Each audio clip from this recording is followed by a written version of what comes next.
Bon, salut les amanches, on est le Catlef a presque toujours tort, on est le lundi 16 novembre 2020. Voilà, donc je commence tout de suite hein, ma prière d'abord. Et puis je ferai mes notes luminaires après. Hein. Donc Internet est grand et Google est son faux prophète. Protège mes vidéos de toute coupure intempestive. Puis redonne-moi si possible un peu d'auditeurs pour que je dépasse les. Je dépasse au moins les 2-3 qu'il y a quoi. Ok, bon, et puis, ah ouais, si t'as le temps aussi, renvoie dans les chutes de l'histoire l'Empire américain sioniste. Bon, notre Miller, j'ai découvert un truc, bon, j'ai découvert après avoir essayé de regarder, voir la chaîne de Dieudonné sur Telegram, où j'ai pensé qu'il y avait sans doute d'autres trucs. Hein. Donc, il y a tous les trucs, hein, donc RT, Almanar, Spoutnik. Donc, c'est pratique pour RT, quoi. C'est un flux RSS, mais qui est à la limite mieux que les trucs que j'ai installés, la Flim, ou je sais pas quoi, là. J'ai regardé. Voilà, donc c'est bien parce que comme ça, c'est quand même beaucoup plus agréable. Autre truc, bon, alors maintenant je vais faire le clash. Hein, je sais pas ce que je fais. Peut-être, bon, je vais zapper le truc clash, hein, tant pis. Je commence par les Koriganda. Hein. Donc je parlais des chiffres arabes utilisés pour marquer pour utiliser comme pour représenter des lettres arabes. Hein. Donc je dis que j'ai oublié de dire qu'en fait le zéro, apparemment c'est les Arabes qui l'ont inventé. Hein. D'ailleurs le mot chiffre lui-même, ça vient de l'arabe cifre qui veut dire vide, hein, qui ont le nom du zéro. Hein. Chiffre qui est et chiffre, et en italien, ça a donné cifero, et ça aussi, bon, ça a donné apparemment zéro aussi, hein, zero, zero. Donc c'est une espèce de forme raccourcie quoi, du chiffre. Hein. Donc je pense que les Indiens, j'avais vu dans les chiffres indiens, mais ils ont aussi le zéro, mais enfin c'est peut-être simplement pour piquer aux Arabes. Hein. Bon, ceci dit, dans tous les systèmes de numération, que ce soit sumérien, akkadien, mésopotamien et tout, même maya et tout, il y avait des espèces de marques du zéro qui n'étaient pas. Le zéro n'existait pas comme chiffre, hein, mais il y avait des marques du zéro était pris en compte, quoi, disons. Voilà. Donc, si, chiffre. Donc, aussi, chiffre, ça veut dire aussi, c'est le nom des nombres, quoi, mais aussi le truc de chiffrer, quoi, de faire des codes. Hein. Puisque ça utilisait des codes numériques pour chiffrer les trucs. Hein. Voilà. Donc je voulais aussi dire que bien sûr les Sumériens, les Mésopotamiens ont inventé le calendrier, mais enfin ils ont aussi inventé l'heure, hein, parce que le truc des 12 heures, c'est un truc mésopotamien. Hein. Ouais, parce qu'au début ils avaient ce qu'on appelle des doubleurs, hein, double heure, c'est-à-dire que ils avaient compté 2 heures au lieu d'une, quoi. Donc en fait, ça veut dire le fait que tu as inventé l'heure, ça veut dire aussi qu'ils travaillaient sur le cercle et tout, quoi. Je veux dire, c'était de la science, hein. Donc, c'est-à-dire qu'ils connaissaient pi, ils avaient fait une approximation de pi. Bon, tout ça, quoi. C'était pas juste en mathématiques et tout, ils étaient balèzes, quoi. Ils avaient pas théorisé comme faisaient les Grecs avec des algorithmes et tout, mais disons qu'ils étaient balèzes quand même. Vu qu'ils s'y connaissaient à un max en astronomie et tout, forcément, tu fais des maths. Hein. Voilà, donc c'est vrai qu'ils connaissaient pi parce qu'aussi ils étaient balèzes en. Un truc qu'ils faisaient beaucoup, les Sumériens, les Mésopotamiens, c'était faire des fractions, quoi. Qu'apparemment les autres connaissaient pas bien, qu'il y avait des tas de signes pour noter les fractions, quoi, et puis des tas de noms. Donc je sais pas d'où ça vient, mais enfin, c'était intéressant, quoi. C'est vrai que je dis sumérien, bon, je sais pas trop, parce qu'en fait, vu que le sumérien, c'est une langue, bon, on sait pas d'où ça vient, mais à un moment, quand ils ont inventé l'écriture, après, bon, Sumer s'est fait envahir par les mecs du Nord, les Acadiens, justement, c'est-à-dire des Sémites, hein, donc avec Sargon et tout. Donc finalement, après, le sumérien s'est très vite éteint comme langue. Parler, c'est vite devenu une langue écrite, uniquement écrite. Et donc c'est resté genre pendant 3000 ans, 2000 ans, 2500 ans, c'était une langue uniquement écrite. Hein. Donc il créait c'est comme le latin, quoi, grosso modo. Donc c'est pour ça que quand on dit que les Sumériens ont inventé un truc, on ne sait pas, quoi. Ça se trouve, ils ont inventé le concept, après ça a été perfectionné par les autres mecs, les Mésopotamiens, les autres Mésopotamiens, quoi. Donc c'est pour ça que quand je dis sumérien, des fois je pense, je veux dire mésopotamien, je sais pas quoi dire. Donc c'est vrai qu'il y a des tas de mecs qui délirent sur les Sumériens et tout, qui viennent de l'Atlantide et tout, mais enfin, je sais pas d'où ils viennent, mais enfin, visiblement, la langue a vite cessé d'être parlée, quoi. La langue, d'ailleurs, qui est considérée comme isolée, on sait pas trop, on voit pas trop de parenté, quoi. Il y a des trucs sans doute qui sont des communs avec d'autres langues, hein. Je sais pas, même l'indo-européen, des trucs comme ça, ou surtout le ourite, les langues comme ça de la région, quoi. Voilà. Donc je voulais aussi dire comme correction, je parlais de Lounès Matoub. Alors j'ai dit qu'il s'est fait tuer par des islamistes, point d'interrogation, quoi. On ne sait pas qui c'est qui l'a buté, hein, parce qu'il y avait une habitude de tuer des mecs comme ça, des militaires qui tuaient les mecs en se déguisant en islamistes, hein, bon. Donc, je peux pas jurer, quoi. Autre truc que je voulais dire, bon, je parlais du clip des Inga, je sais plus quoi, là, Inga et machin, les Arméniens, là. Donc j'avais dit que le nom c'était Menk. Enk, en fait, je crois que le Q est utilisé pour noter le θ en grec, hein. Donc c'est peut-être ment, ent. Enfin, je sais pas. C'est peut-être je sais pas, je sais pas en arménien quand c'est translittéré en latin, caractère latin. Je sais pas qu'est-ce qu'il utilise pour quelle lettre Q représente. Bref, c'était MENQ, plus loin ENQ. Donc je sais pas comment ça se dit. Autre truc que je voulais dire, bon, c'est pas vraiment une corrigenda, c'est plutôt un complément parce que je parle beaucoup du Mexique et des civilisations, de la civilisation d'Amérique centrale, hein. Donc je pensais l'autre jour que les gangs, c'est vrai que les gangs mexicains là, qui font des massacres horribles et tout, qui sont d'une cruauté, bon, quelque part ils reprennent la tradition qu'avaient les mecs d'Amérique centrale de faire des sacrifices humains, de verser du sang. Alors ils ont changé de dieu, hein. Maintenant ils le font au nom du dieu Yankee, hein, qui est assoiffé de sang, hein. Le dieu des colonisateurs yankees, hein. J'avais appelé ça, je sais plus comment ça, les néo-conquistadors yankees, hein. C'est comme j'appelais ça dans le blog. Donc il y a assoiffé de sang, mais donc on leur fait des sacrifices humains à chaque fois, quoi. Donc c'est vrai que c'est comme la mafia italienne en fait qui reprend la tradition, enfin les mafias en général, elles reprennent les traditions médiévales et tout, quoi. Ou les yakuza et tout, ils reprennent les traditions des samouraïs et tout. Donc là en fait la tradition qu'ils reprennent, c'est la tradition de la cruauté. Voilà. Donc c'est en fait les gangs mexicains, ils font du shit, hein, je crois, hein. Ou alors de drogue donné par Morales, le mafieux Aymara là. Donc voilà. Parce qu'en fait, c'est aussi les Yankees qui. Les gangs mexicains, les cartels mexicains sont aussi sous la main des Yankees en général, hein. C'est la truc de la drogue, la route de la drogue, hein. Donc cette cruauté là, façon contraste, quoi, hein. Comme ils faisaient en Amérique latine, au Guatemala et tout, contre au Salvador et tout, contre les révolutionnaires, hein. Donc c'est la même logique, quoi. Voilà. Donc bah, c'était tout ce que je voulais dire comme Corinna Cadenas, ça fait déjà beaucoup, hein, tout ce que j'ai pensé. Bon, voilà. Donc maintenant je vais parler de culture, hein. Donc je vais mettre comme clip musical, je vais mettre un lien vers Coffin Dance. Alors c'était le truc marrant là, le même qui était sur. Donc c'est les mecs qui ils dansent en portant un cercueil sur leurs épaules, hein. Donc l'autre jour en cherchant, j'ai vu qu'ils avaient sorti un clip officiel, hein. Donc c'est ça que je vais mettre, hein. Donc apparemment c'était des mecs du Ghana ou je sais plus où, hein. Donc avec un rythme techno, c'est marrant. D'ailleurs, Trump l'avait repris dans un clip contre Biden, hein, je me rappelle. Voilà, donc après, j'ai aussi parlé peut-être de Dieudonné, hein, de le truc sur, comment ça s'appelle, sur Telegram, hein.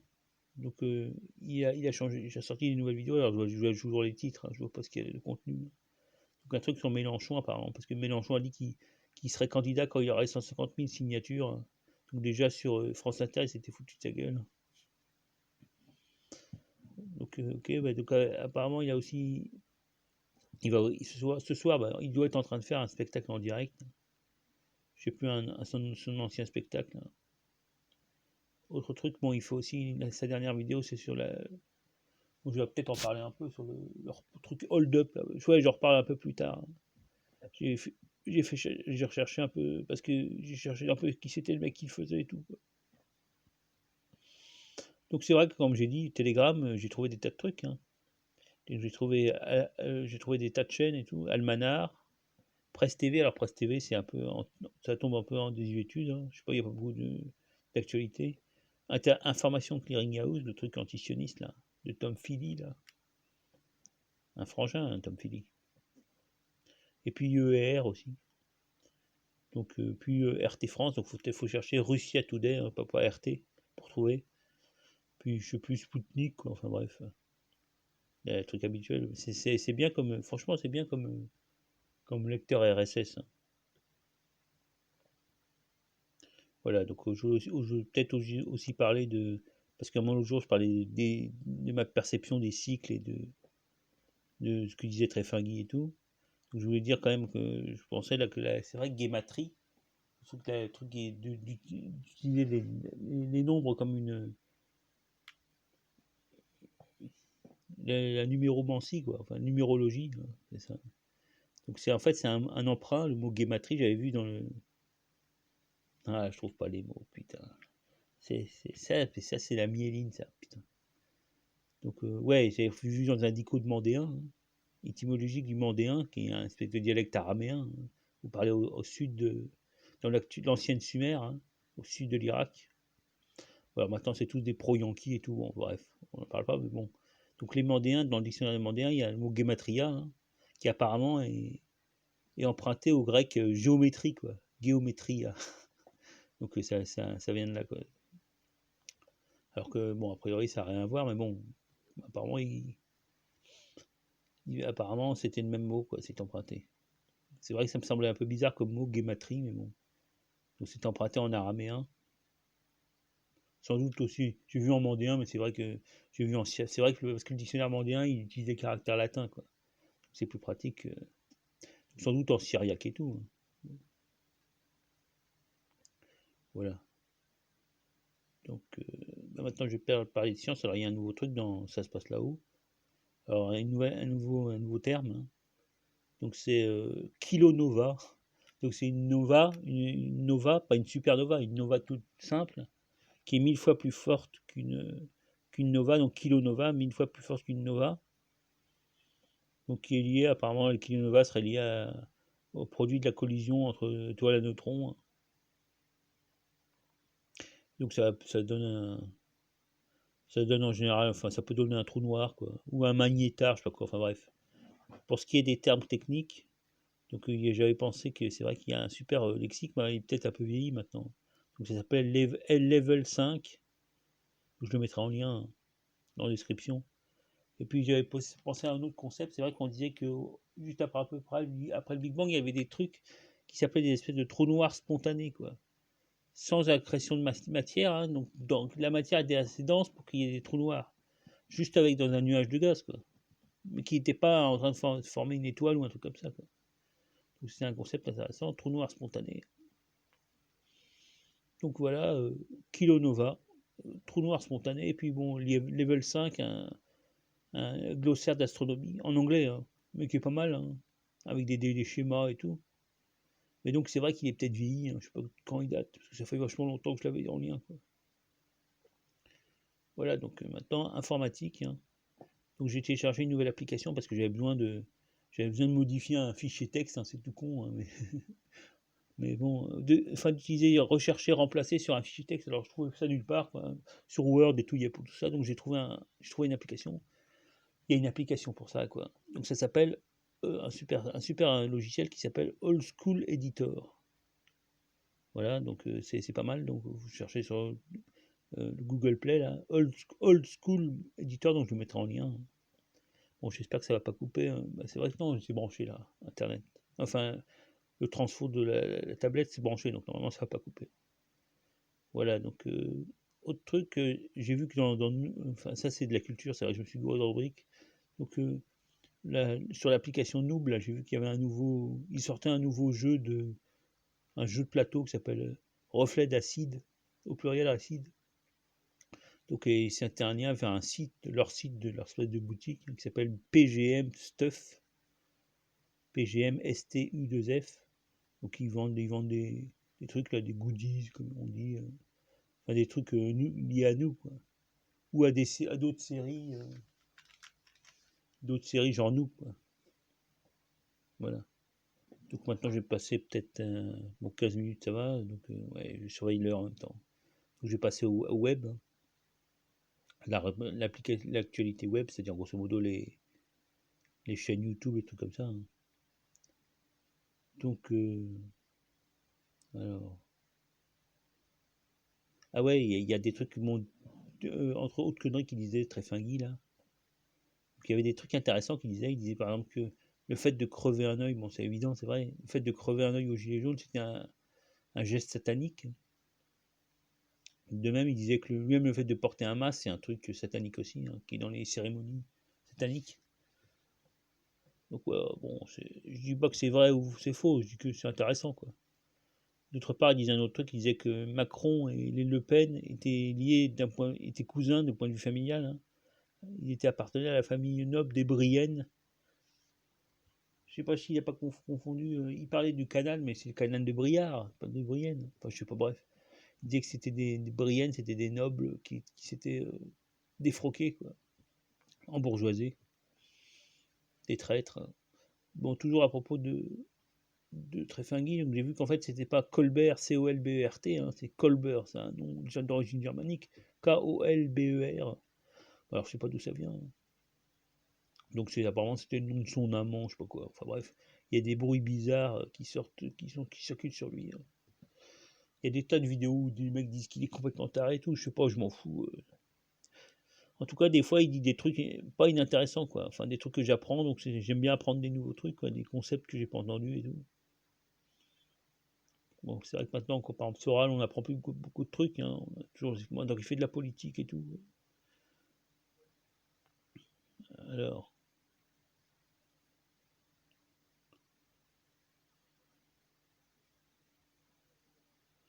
ouais, non, c'est vrai que ce qui m'énerve, je sens qu'il ment, très fin mais enfin, c'est mon principe. Tant que j'avais pas démasqué le mensonge, j'écoute, quoi.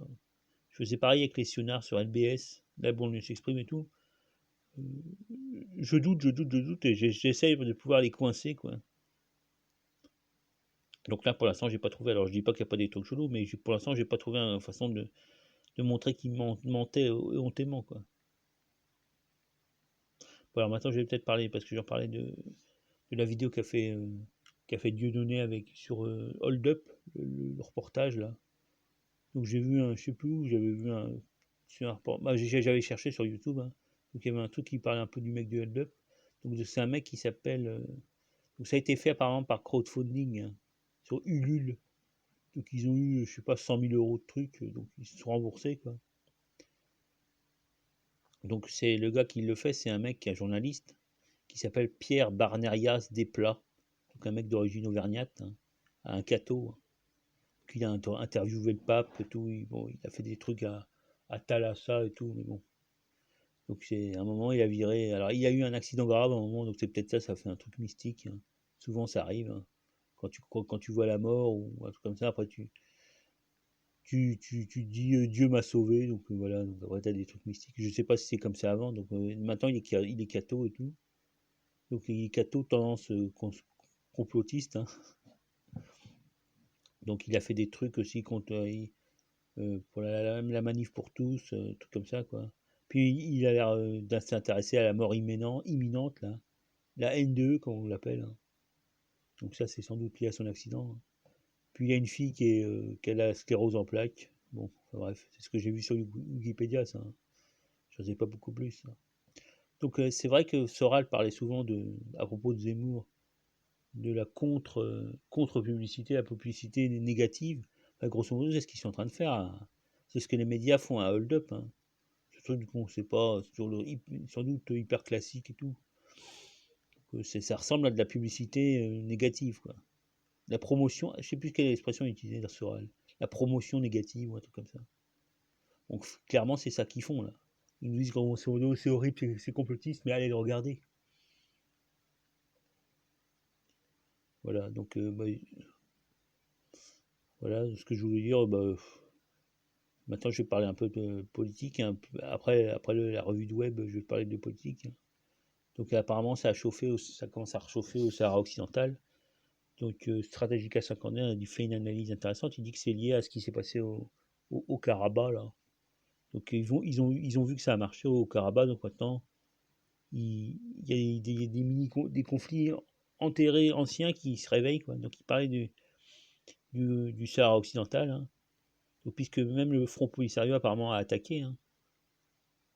Et il parlait aussi du mec là en Érythrée, hein, du Tigray là. Donc c'est deux conflits qui se réveillent. Donc lui, il lit ça directement à cette histoire de Haut-Karabakh. Voilà, donc par contre, lui, il explique ça, enfin, il lit tout ce qui se passe plutôt à la route du hashish, hein, que le Maroc exporte. Il dit qu'il utilise même la Libye et tout. Donc il a besoin d'une route. Mais moi, c'est marrant parce que j'avais lu un truc sur Algérie patriotique il y a un bout de temps, hein, qui disait qu'il y avait un pipeline qui était en train d'être creusé entre le Tchad et le Maroc. Hein. Donc c'est pas vraiment lié au hashish. Hein. Donc ça, il n'en parle pas du tout. Donc partant du sud de la Libye, et puis traversant l'Afrique du Maghreb, quoi, et arrivant sur l'Atlantique. Sans doute, il disait qu'il y avait des sionnaires derrière, hein, comme d'habitude. Ça, on peut être sûr, il y a des sionnaires derrière, quoi qui se passe. Hein. Même le hashish et tout, on sait pas enfin, on imagine que ça doit être les sionnaires, plus qu'ils s'y connaissent en drogue. Hein. C'est quoi la truc, l'ecstasy, là, les trucs comme ça, quoi. De toute façon, j'appelais ça, moi, le petit comptoir mafieux, le comptoir mafieux sioniste, quoi. Parce que finalement, c'est comme un comptoir, mais uniquement pour le crime, quoi. Entre les diams, l'ecstasy, le trafic d'organes, je sais pas quoi, puis les armes. Bon, voilà, c'est ce que je voulais dire. De toute façon, bon, c'est vrai que ça va peut-être pas aller très loin. Tout le monde est un peu affaibli. Enfin, ils vont pas faire une guerre, mais enfin, ils vont faire des échauffourées, quoi. Alors, il y avait des mecs qui disaient dans des commentaires de Strategica que le gros grand mur, là, la muraille de sable qu'ils ont fait au Maroc, là, donc ça a été fait apparemment par les sionards, quoi. Donc voilà, c'était pour le dire, c'est vrai que c'est des trucs qu'on ne sait pas ou qu'on oublie, bon, faut le dire, quoi. Parce que moi, j'étais un peu neutre sur l'affaire du Polisario et tout, mais enfin, si c'est tellement lié aux sionards, à un moment, je finirai d'être pour le Polisario. Enfin, ça m'a fait toujours marrer les mecs qui se prenaient pour des indigènes et tout. C'est quand même pas les Yankees, les Marocains, c'est les mêmes tribus, hein, des deux côtés, là. Des deux côtés de la muraille de sable. Bon, aussi, Strategica parlait du. Parce que les Turcs ont vachement utilisé dans la guerre du Haut-Karabakh, ils ont vachement utilisé des drones. Hein. Donc le nom, du drone s'appelle Bayraktar. Hein. Bayraktar, qui veut dire le porteur d'étendard ou le porteur de drapeau. Hein. Bayrak, même en arabe, c'est utilisé comme mot. Donc c'est un mot turc. Donc voilà, c'est vrai qu'ils utilisent des essaims de drones, hein, normalement. Ça doit être des technologies sionardes, hein, je suppose, parce qu'ils sont vachement balèzes. Ils ont aussi utilisé ça en Syrie, en Libye. Hein. Bizarrement pas en Syrie. Hein. Je viens d'y penser là. Donc voilà. Donc après, je reparlerai après peut-être parce qu'il y a Sakir qui a fait un article sur semi-mensonger sur l'affaire du Haut-Karabakh. Quoi. Voilà, donc je continue à lire. Ah ouais, alors il y avait un article aussi sur le pseudo-confinement dans Strategica, sur le pseudo-confinement en France, hein, qui est boycotté passivement. Hein. C'est une espèce de résistance passive par le boycott. Hein. De toute façon, c'est l'être humain. Ça. Hein. D'abord, c'est nouveau, t'as peur. Après, tu commences à t'habituer. Et puis, bon, après, tu te lasses, quoi. Donc, la lassitude. Puis, t'en as marre, tu protestes en boycott, et tu boycottes. Hein. Tu deviens indifférent, en fait, ce qu'il faut dire. Les mecs sont indifférents parce que je l'avais dit hein, dans une vidéo. Dès le début, je voyais qu'il y avait des mecs, j'étais étonné qu'il y avait personne qui avait des masques. Alors moi, je mets des masques, bon, des fois, enfin, j'ai arrêté un peu là, c'est chiant. Mais c'est vrai que je trouvais ça marrant comme gadget, quoi. Voilà, donc c'était un autre article de Stratégica sur. Voilà, donc maintenant les autres continuent. Bon, je reprends le truc politique un peu, hein. Donc l'autre jour, je sais plus quand, hier, je crois, ou avant-hier, il y avait un intéressant reportage sur Abiy Ahmed, le premier ministre, le premier ministre éthiopien là. Donc et puis du coup j'ai regardé sa fiche Wikipédia parce que c'est intéressant quoi. Donc en fait le mec il s'appelle Ahmed parce que c'est un mélangé. Son père c'est un Oromo. Je parlais des Oromos qui sont en train de gagner du terrain partout en Éthiopie. Donc c'est un Oromo musulman. Donc je savais pas que ça existait ça. Et puis sa mère c'est une chrétienne orthodoxe, une Amara. C'est-à-dire les mecs qui parlent la principale langue éthiopienne là, c'est l'amharique, hein. Donc c'est vrai que toutes les langues, enfin il y a deux types de langues, il y a les langues sémitiques, qui comportent l'amharique, le tigraï, le tigrinya, puis tu as les langues couchitiques, c'est le somali, l'oromo, trucs comme ça quoi. Donc c'est en fait le sémitique et le couchitique sont liés, ils sont apparentés, mais de façon assez éloignée quoi, en général. Donc les couchitiques, le couchitique c'est les langues qui étaient indigènes dans la Corne de l'Afrique, hein. Donc les mecs sont venus, comme j'avais expliqué l'autre jour, là, les mecs sont venus du Yémen, hein. Donc c'est des sémites qui parlaient une langue sud-arabique, hein. Et bon, ils sont vachement mélangés, hein. Du coup, quand on voit la tête de Abiy Ahmed, on ne sait pas trop, c'est toi qui est mélangé, quoi. Donc après, j'avais regardé on disait, c'est vrai que le reportage de RT n'était pas très intéressant, il allait pas en profondeur, quoi. Il disait que le mec c'était un bidas, enfin c'est un informaticien à la base. Donc après il a fait la guerre en 91 là, pour virer les mecs, les communistes qui étaient en Éthiopie, hein, si je me souviens bien. Et bon, après il est devenu ministre. Bon, comme c'était un informaticien, il était ministre de la science et de l'industrie, hein, je suppose. Puis après, bon, il est resté ici. Après, il a fait un parti, il a rejoint un parti politique Oromo, hein. Donc il se considère comme un Oromo, le mec. Et ouais. Si, ouais, c'est vrai. En fait, après, il a fini par, il était député, puis il a fini par devenir ministre de l'Intérieur dans le précédent gouvernement. Donc, on voit le genre, il faisait du cybernétique, des trucs comme ça, et puis il a fait ses études chez les Yankees. Enfin, c'est un agent Yankee, quoi. Agent Yankee. C'est comme le mec au Punt, là, en Somalie, là. C'est un soldat Yankee, ils l'ont nommé comme président du Puntland, là, je sais pas quoi, là. Donc, c'est le même genre de truc. L'Éthiopie, c'est un espèce de nouveau Puntland avec ce connard, là. Bah, je sais pas si c'est un connard, mais enfin. C'est vrai que les mecs sont tous double jeu, avec maintenant que les influences chinoises et tout. Il a quand même fait, il a quand même fait la paix avec l'Érythrée. Donc il a un discours, j'ai entendu, il a une espèce de discours nationaliste et tout. Donc ça doit être son fond de son parti auquel il appartenait, la partie révolutionnaire Oromo là, ou du peuple, ou un truc comme ça. Donc il a encore un discours un peu révolutionnaire, hein, mais je sais pas si c'est les Yankees ou les Sionards.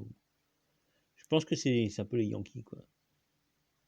Donc c'est vrai que c'est en lissant en plus à ce que disait Stratégica, que c'est lié au Karabakh et ce qui se passe aussi au Sahara. Donc c'est un truc, on va voir comment ça va se développer, hein. Alors c'est vrai que les mecs du Tigray, là, ils ont attaqué, ils ont balancé des roquettes sur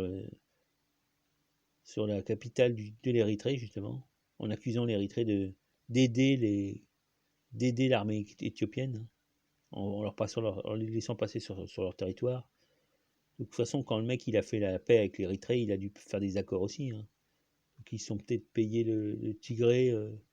Le Tigray, à mon avis, c'est le Tigray qui faisait la guerre à l'Érythrée, donc finalement il s'est payé le Tigray. Donc la question c'est quel rôle des Yankees dans cette histoire et quel rôle des Sionards, hein.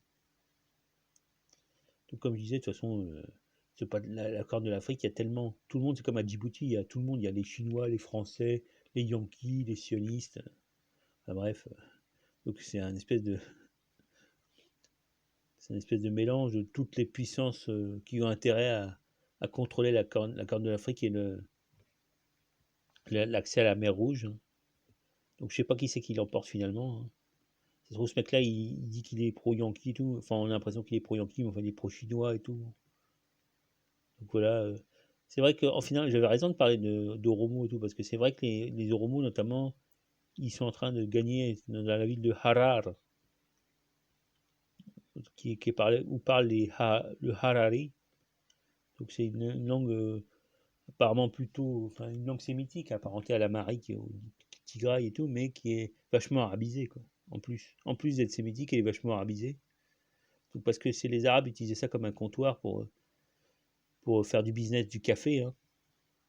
Et maintenant, ça a été remplacé apparemment par le khat, espèce de mec drogue que les yéménites chics, là. Donc le café, le mot c'est kahwa en arabe, hein, qui est passé en turc, qui a donné kahve, qui a passé en français café, hein. Donc kahwa, ça désigne en fait la boisson à la base. Donc la boisson, le café infusé, quoi. Les graines de café infusées. Enfin, ou la poudre de café infusée, hein. Donc en fait, le mot pour dire café, la plante, hein, c'est boun. Donc, je sais pas si ça existe en arabe aussi, mais en tout cas, c'est boun. B-U-N-N. Donc bounni, ça veut dire par exemple marron, quoi, couleur café. Donc, voilà. Par contre, le khat, apparemment, ça a remplacé le café, hein, comme truc qu'ils vendent à Harar, qu'ils les vendent aux Yéménites, hein, notamment, qui sont défoncés toute la journée, les Yéménites, hein, ils chiquent le matin et puis dès l'après-midi, ils sont défoncés, hein, ce qui explique beaucoup de. Bon, je ne vais pas dire du mal, mais donc c'est le khat, K-H-A-2-T, on dit kat, hein, mais c'est khat en fait. Voilà, bon, c'était une petite parenthèse que je voulais dire, hein. Donc, ouais, bah, Père Oromo, mère orthodoxe. Alors, déjà, le fait qu'il soit protestant, quoi, sataniste protestant, c'est-à-dire qu'il est même pas orthodoxe, quoi. Donc, c'est qu'il a dû se convertir à un truc. Donc, quand tu es protestant, en général, c'est quand même un agent yankee, hein. Parce que je suppose qu'il doit être évangélique. Donc, bon, on verra comment ça va tourner, de toute façon, ce mec. En tout cas, il a perdu, parce c'est comme Obama, quoi. Il a un prix Nobel de la paix parce qu'il est pro-Yankee, hein. Quand tu as un prix Nobel de la paix, c'est que tu es un agent Yankee en général, hein. Et après, tu déclares la guerre. Donc voilà, bah, c'est ce que je voulais dire sur ce mec, hein. Donc on va voir comment il va tourner, hein. Donc autre truc, c'est vrai que j'avais déjà vu sur Almanar que au Liban, il y a des attaques qui ont été lancées par les Yankees, hein, sur Djebran Bassil, le ministre des Affaires étrangères, je crois. Donc en fait, le mec Gebran Bassil, c'est le beau-fils, je crois, le beau-fils de Aoun, le président de la République. Donc c'est un peu une histoire de famille, hein. Et donc ils ont lancé des sanctions contre lui, hein. Bon, sans doute qu'ils faisaient des. Enfin, je dis pas qu'ils ont raison, hein, mais je dis que c'est vrai qu'ils doivent faire des trucs pour financer la résistance et tout, hein. Donc voilà. Bah, j'ai une notification là. Ok. C'est vrai que je pourrais peut-être utiliser une notification pour lire les infos. Enfin, il faudra que j'essaye de trouver des trucs. Enfin, le truc, c'est quand même que j'ai un smartphone et puis je pourrais à la fois faire les deux trucs, à la fois regarder les trucs sur mon smartphone et puis enregistrer la vidéo, hein, que personne regarde, soit dit en passant. Autre truc que j'ai lu, donc. Ah ouais, alors c'était le truc là, que ce soit sur Saka ORT ou même sur Presse TV, il en parlait. Donc il paraît que dans le New York Times, il paraît que les sionards ont réussi à tuer le numéro 2 d'Al-Qaïda qui était en Iran. Donc, super boulot, bravo les sionards, la justice en vaincu, quoi. Comment ils ont réussi, au nez à la barbe des Iraniens, à frapper le numéro 2 d'Al-Qaïda. Alors, c'est vrai que depuis le début, en fait, depuis Saddam Hussein, les mecs lançaient qu'il y avait un lien entre Al-Qaïda et l'Iran et tout, hein. Donc, ils essayent de filer l'histoire, leur narrative à la con, là, depuis des années, hein. Donc là, ça continue, C'est-à-dire que le numéro 2 d'Al-Qaïda, on ne sait pas qui c'est d'ailleurs, est en Iran, hein, parce que c'est le lien entre les Iraniens et Al-Qaïda. Et donc, c'est vrai qu'ils avaient aussi balancé que Saddam Hussein avait donné ses armes de destruction massive. À l'époque, il disait au Soudan, hein, et que les Soudans avaient transféré en fait ensuite à l'Iran, je sais pas quoi, ou qu'après il a donné à la Libye et à la Syrie, enfin bref. Mais ils ont arrêté même ces conneries-là. C'est pour dire, voilà le genre le niveau de propagande de merde. Hein. Autre truc du Saker, donc il y a des manifs à Yerevan, hein, donc il y a eu des manifs à Yerevan. J'avais dit hier, c'était des manifs pacifiques, enfin ça va l'air pas si pacifique que ça. Hein. Donc notamment ce que dit Saker, c'est qu'ils sont attaqués, ils ont ravagé les bureaux de Soros à Yerevan. Hein. Il dit aussi que Pachydermian, là, le Premier ministre, il est introuvable. Il doit se planquer quelque part. Hein. Enfin, il est introuvable sauf sur Twitter. Hein. Apparemment, c'est son seul façon de s'exprimer, mais il est planqué quelque part. Et ouais, donc après, il y a le Saker qui a fait un article pour expliquer, mais de façon mensongère, biaiser ce qui s'est passé au Karabakh. Hein. Donc il dit tout, il dit que Pachydermian était un agent de Soros, hein, qu'il a tout fait pour saboter ses liens avec la Russie. Hein. Notamment, il a fait nettoyage de tous les pro-russes dans l'armée, des trucs comme ça. Quoi. Il a refusé de demander de l'aide de la Russie. Hein. Donc, par contre, après, il nous fait tout un chapitre sur Erdogan, le fou ottoman qui veut reconstruire son empire. Et là, bon, il continue à mentir. Quoi. Parce qu'en fait, c'est pas du tout le cas. C'était simplement une alliance. Enfin, je sais pas si Erdogan va refaire son empire de merde, quoi, mais de toute façon, je pense pas que c'est son but de guerre. Hein. D'ailleurs, après, ils disent que la Turquie a perdu dans cette histoire parce que de toute façon, Aliyev est tellement pote avec la Russie et les sionards notamment. Hein. De toute façon, ils peuvent tous être potes avec les sionards, ces mecs. Hein.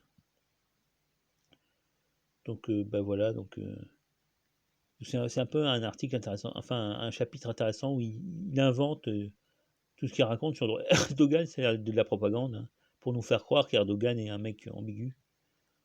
Alors que visiblement tout ça c'était une alliance entre la Russie, comme avait dit un mec que j'écoutais à France Info, là, que c'est une espèce d'alliance triumvirat entre Russie, Turquie et Iran aussi. Hein. Donc ça c'est plus étonnant parce que c'est vrai que l'Iran, normalement ils sont... Mais c'est vrai qu'il y a quelque chose, c'est tout haro sur le pachydermian. Hein. Donc ben voilà, c'était... Enfin, vous pouvez lire l'article, enfin au moins le premier chapitre. Hein. Après quand il parle d'Erdogan c'est moins intéressant, mais... Bon bien sûr, l'Azerbaïdjan a gagné, la Russie a gagné, mais la Turquie a perdu. Et l'Arménie pro-Sorosistan, là, il a perdu. Quoi, aussi. Ouais. Donc je continue à lire. Ah ouais, alors il y a un autre truc qu'ils disent dans Saker, ou même dans la cause du peuple et tout, même sur RT. Hein. Donc il y a un énorme accord de libre-échange qui a été conclu entre les pays de l'ASEAN, hein, la zone du Pacifique, hein, et donc aussi avec la Chine et le Japon. Hein. Je pense pas que la Chine soit dans l'ASEAN. Hein. Donc c'est un accord commercial, donc ça inclut aussi la Nouvelle-Zélande, l'Australie et tout, quoi. Donc c'est un énorme accord. Hein. Donc ça montre c'est une réponse au truc yankee, quoi. Ils essayaient de faire un peu pareil, mais bon, les Chinois l'ont fait. Hein. Mais par contre, il y a tous les mecs de l'ASEAN sauf l'Inde. Donc, le coulis, là, le peshmerga de l'Occident, là, il s'est fait peut-être un peu niquer, là, comment il s'appelle là Maudit. Maudit. Voilà, bon, donc l'accord s'appelle RCEP. Je sais pas comment ça se prononce. Hein. Donc, exchange, il y a un E, donc c'est exchange, pas quoi. Donc, je sais pas c'est quoi, ça veut dire quoi le sigle. Hein. Donc voilà. Autre truc, donc je voulais dire quand même un petit ajout, hein, parce qu'il parlait du vaccin russe là, qui s'appelle Sputnik V, pas 5, hein, donc V, c'est Sputnik V. Donc Sputnik, ça veut dire compagnon, ça doit être un calque du grec synodos, hein, puisque putsch, ça veut dire chemin, quoi. C'est le même mot que pont ou que l'anglais pass, quoi. L'anglais pass qui est lui-même une espèce sans doute un emprunt à une langue iranienne, hein. C'est un des rares mots empruntés à l'Iranien, sans doute au site. C'est comme je le dis l'autre jour, il y avait des Go, ils étaient en Crimée, hein. Il y avait des Go de Crimée. Ils ont dû emprunter ce mot.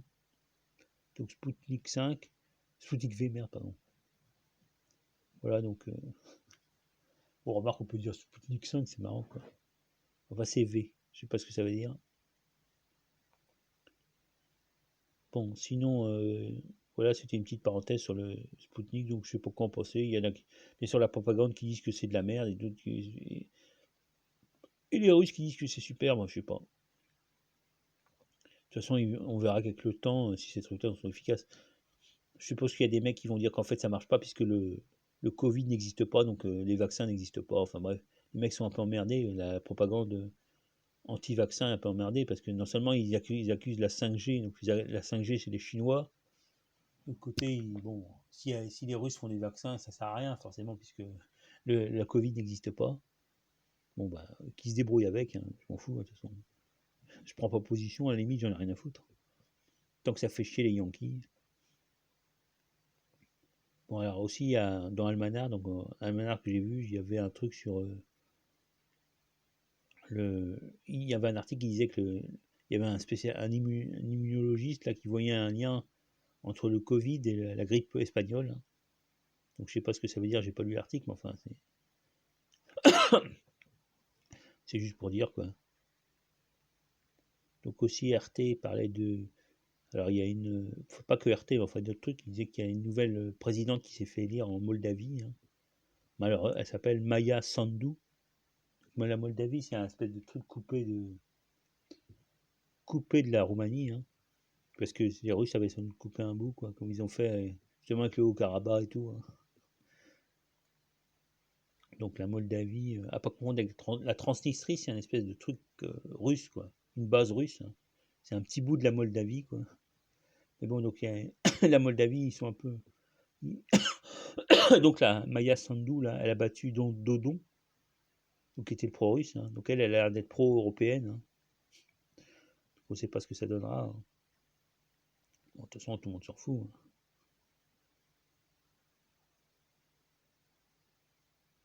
Voilà, donc aussi, il y avait le truc sur les Tigrés qui attaquent l'Érythrée, hein. Et donc aussi les forces du Front Polisario qui attaquent, qui ont attaqué et qui ont lancé une attaque au Maroc, hein.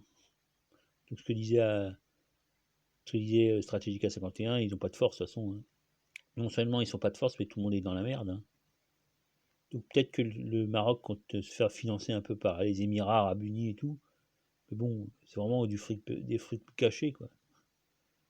Donc par contre, je pense pas que le Front Polisario va être trop soutenu par l'Algérie, hein, parce que l'Algérie un peu. Donc bah ouais, ils vont sans doute lancer des escarmouches, hein, ce que disait Stratégica. Des trucs symboliques, quoi, je suppose, hein. Alors le Maroc va se dire qu'il va il va complètement écraser le Front Polisario comme les Azéris ont écrasé les mecs du Haut-Karabakh. Enfin bref, on va voir comment ça va tourner, hein. Alors, le dernier truc que j'avais écrit, c'est quoi? Ah oui, il paraît que Pfizer, enfin c'est pas pareil, il y a le patron de Pfizer, là, le truc pharmaceutique qui a sorti un vaccin en Yankistan. Donc il vient de faire un délit d'initié. Donc il a vendu ses actions, quoi, ses stock options, là, je sais pas quoi. Donc il en a vendu pour beaucoup de fric, hein. Donc c'est vraiment du délit d'initié, hein. De toute façon, le mec, ce qu'on dit, c'est que le mec, vu qu'il sait que c'est bidon, donc il se fait le plus de fric possible, hein. Voilà. Putain, 44 minutes. Bon, allez, ça suffit, je vais pas trop parler. Non, je vais pas. Bon, merci les gars de m'écouter vachement, quoi. C'est vrai que ma prière a un petit peu marché, vu que je suis passé à 3 mecs qui m'ont écouté, hein. Donc j'ai progressé de 2. C'est lentement, mais sûrement, hein. Bon, bah, salut les mecs, hein. Salut.